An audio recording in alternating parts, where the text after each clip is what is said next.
dia inteiro para discutir políticas públicas que garantam os direitos das pessoas com deficiência. Essa foi a proposta do Seminário de Deficiência, Pobreza e Inclusão no Brasil. A conferência foi realizada pelo Núcleo de Políticas Públicas e Inclusão Social, o NIPS, uma parceria da FMPFase com a Fiocruz, em conjunto com a Comissão de Acessibilidade e as coordenações de pesquisa e extensão da faculdade. Esse seminário vai ser emblemático, porque ele está trazendo já na sua primeira versão o resultado do trabalho de pesquisa desse grupo que estuda políticas públicas, a inclusão social. Esse nosso grupo de pesquisa é um grupo associado também a um outro grupo de pesquisa dentro da Fiocruz, de modo que a sua produção, além de ser relevante pela temática, ela tem possibilidade de reunir saberes de instituições diversas na escuta da sociedade para a percepção de quais são os problemas que afetam a inclusão social dos deficientes. Esses trabalhos de pesquisa incluem sempre alunos e isso é o nosso principal resultado, tocar os alunos para que eles se sintam agentes, desde estudantes, de processos de produção de ciência transformadora. Esse seminário, ele não se esgota num seminário científico, ele traz também o apoio da extensão na medida em que ele se relaciona e dialoga com a sociedade e procura torná-lo também um ambiente cultural. Então a gente tem hoje aqui a manifestação cultural de um coral e também uma exposição de uma artista plástica com deficiência visual. O trabalho da comissão tem sido de muito valor e isso tem acendido assim como uma chama institucional para enxergar a acessibilidade em todas as nossas propostas. Por outro lado, a gente tem uma contribuição aí ao nosso projeto de cidade universitária muito interessante. Hoje temos aqui alunos da UF de Petrópolis, alunos de outras instituições que também vêm se integrar aos nossos nessa discussão sobre inclusão, pobreza e deficiência. Isso tudo valendo horas complementares interinstitucionais. Ora, isso tudo é tudo de bom para nós. Esse trabalho de acessibilidade, de inclusão, está educando as pessoas para levarem isso para o seu dia a dia, para a sua prática. Então, acho que esse evento, ele tem a intenção de mostrar isso, não só para a comunidade interna, mas para a comunidade externa também, a nossa intenção de conscientizar as pessoas para incluir, tanto no ensino, tanto no campus, como em todos os aspectos da vida, já que são direitos, né, que as pessoas têm de serem tratadas com igualdade, de terem direito à educação, ao lazer, enfim, em todos os aspectos da vida elas terem igualdade de condições. O evento marcou o lançamento da revista Ciência e Saúde Coletiva da Associação Brasileira de Saúde Coletiva, Abrasco. Uma edição especial toda dedicada às políticas públicas voltadas para as pessoas com deficiência. A revista teve artigos científicos narrados e interpretados por professores e alunos da FMPFase. Textos que agora podem ser ouvidos na íntegra por deficientes visuais, incluindo a audiodescrição de figuras e tabelas, um feito inédito no Brasil. A edição especial de número 11, volume 22, está disponível na internet. A revista Ciência e Saúde Coletiva é uma revista de muito prestígio na área de saúde pública, é reconhecida, tem mais de 30 anos que ela é publicada, e nós organizamos então um número temático. Esse número temático, ele tem resultados de pesquisa científica realizada com base em dados sobre políticas públicas direcionadas para a pessoa com deficiência, e ele tem uma inovação, como você falou, que é a produção dos áudios, dos artigos científicos que foram publicados na seção temática da revista.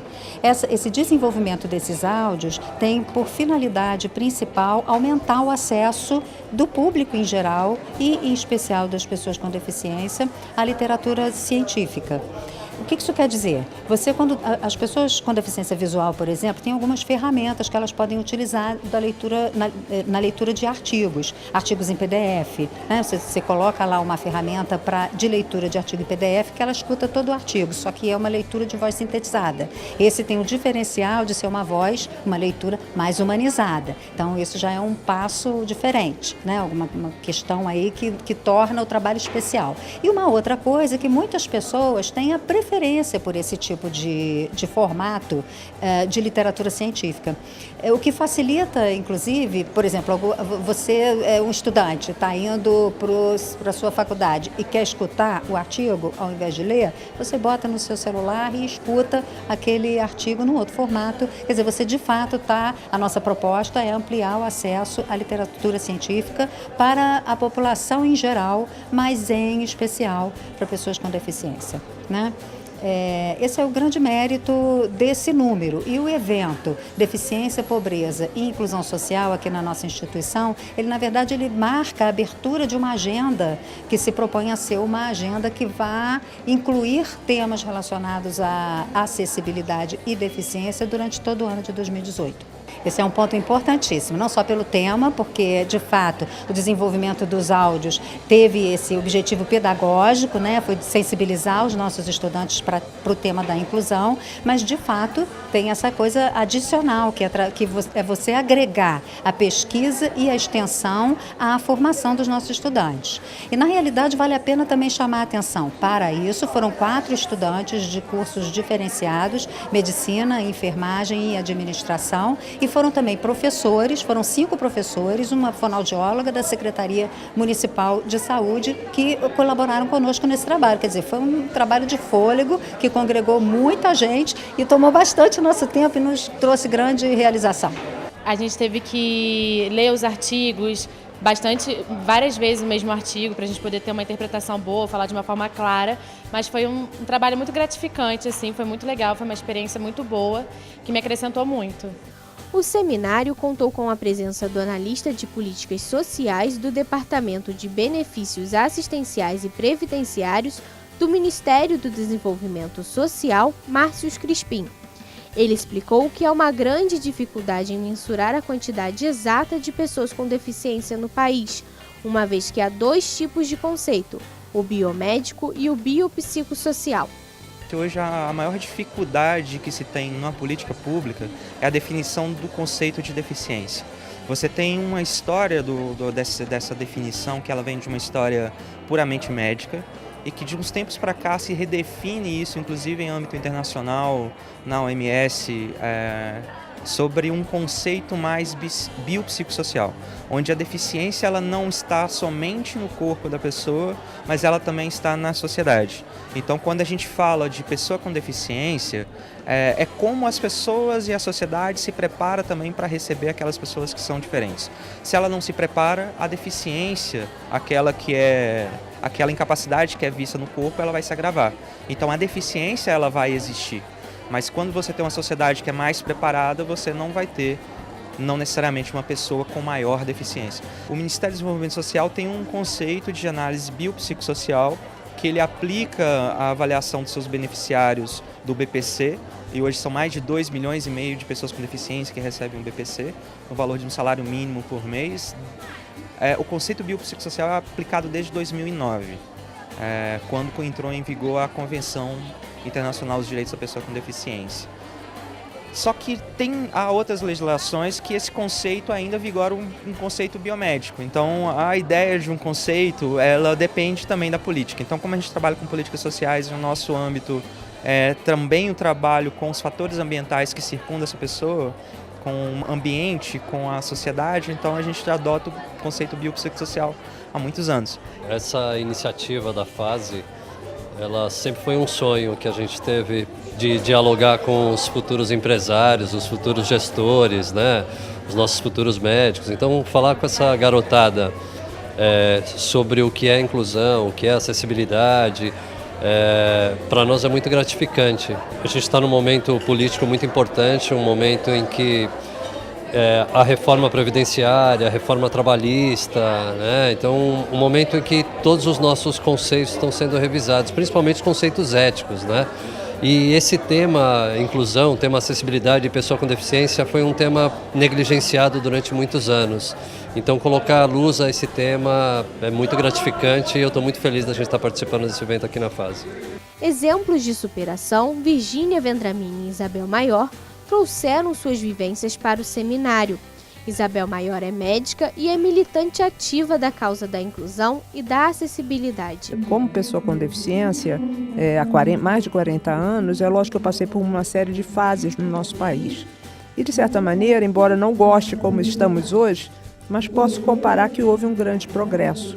E conheço um pouco dos caminhos que nos trouxemos até aqui, aquilo que nós temos que evitar e quais são os nossos desafios e os nossos possíveis bons resultados, né? Temos muitas experiências exitosas no Brasil no que diz respeito à promoção e à inclusão das pessoas com deficiência. Algumas políticas, como a educação inclusiva, como o atendimento dos cuidados em saúde dentro do Sistema Único de Saúde, trouxeram benefícios às pessoas com deficiência e a possibilidade de elas, por exemplo, estarem inseridas no mercado de trabalho, a menos do que nós gostaríamos, com salários muito menores, com ainda enfrentando uma série de problemas que talvez sejam a gênese de tudo isso, que é a discriminação, né? Se nós associarmos, por exemplo, à população das pessoas com deficiência uma segunda vulnerabilidade, que é a questão da pobreza, aí nós estaremos ainda com pessoas que não têm acesso a todos esses programas públicos que eu acabei de mencionar. A escola, a saúde, o trabalho, a cultura, o esporte, elas são algumas coisas que ainda são muito difíceis para as pessoas com deficiência.